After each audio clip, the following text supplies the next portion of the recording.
નમસ્કાર, ધ લોક સત્તા આપ જોઈ રહ્યા છો. હું છું નસરીન. દેશ વિદેશમાં વાત કરીશું વડોદરા ગુજરાતની. જી હા, કે જ્યાંથી વિશ્વામિત્રી નદી પસાર થાય છે અને આ નદીને કહેવામાં આવે છે મગરોની નદી.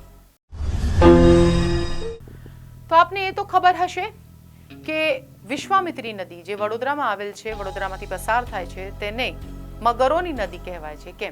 કેમ કે 1000થી વધુ મગરો અહીં વસવાટ કરે છે. 1000થી વધુ મગરો અહીં રહે છે. અને વડોદરા વાસીઓ માટે મગરને જોવું કોઈ મોટી વાત નથી, કેમ કે ક્યારેક પણ, અને ખાસ કરીને વરસાદી સિઝનમાં, ચોમાસાની સિઝનમાં મગરો ફરતા હોય છે. કેટલાક રહેણાંક વિસ્તારોમાં પણ આવી જતા હોય છે. અને ખાસ કરીને જાંબુઆ નદીની આસપાસ જે મગરોનો ખતરો છે તે વધુ રહેલો છે. ધોધમાર વરસાદ બાદ તોફાને ચડતી વિશ્વામિત્રી નદી સિવાય મધ્ય ગુજરાત અને ખાસ કરીને વડોદરા ખાતે એક દ્રશ્ય સામાન્ય થઈ ગયું છે. એ છે મગરોનું દ્રશ્ય. જી હા, એવા રહેણાંક વિસ્તારોમાં પણ અને શહેરોની ગીચ વસ્તીમાં પણ મગર આવી જતા હોય છે. એવા દ્રશ્યો તાજેતરમાં પડેલા ધોધમાર વરસાદ બાદ પણ જોવા મળ્યા, જે દર વર્ષે જોવા મળતા હોય છે. થોડા દિવસ પહેલા વડોદરાના જાંબુઆ ગામ પાસેના પુલ પર 9 ફૂટ લાંબો મગર દેખાઈ આવ્યો. વિશ્વામિત્રી નદીની સપાટી વધ્યા બાદ શહેરના સર્વિસ રોડ પર આ મગર ફરતો હતો, જેનો વિડીયો ખૂબ જ વાયરલ થયો હતો. અને આ બધામાં સૌથી વધુ ધ્યાન આકર્ષક દ્રશ્ય વડોદરા જિલ્લાના કોટવાડા ગામ નજીક જોવા મળ્યું, કે જ્યાં નજીકની નદીમાં એક સાથે અનેક મગરો જોવા મળ્યા હતા અને પુલ પર એકઠા થઈ ગયા હતા.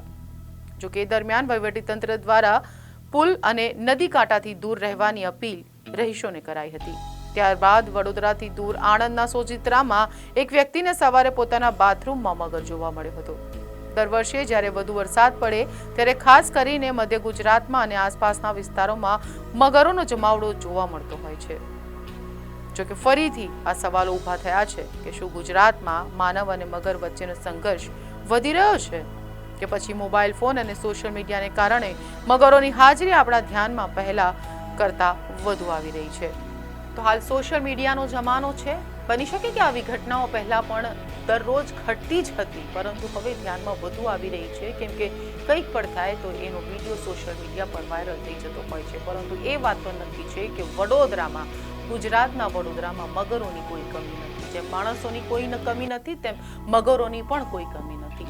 અહીંયા રહેણાંક વિસ્તારોમાં ક્યારેક પલંગની નીચે તો ક્યારેક બાથરૂમમાં લોકોને મગર જોવા મળે તો કોઈ નવાઈની વાત નહીં.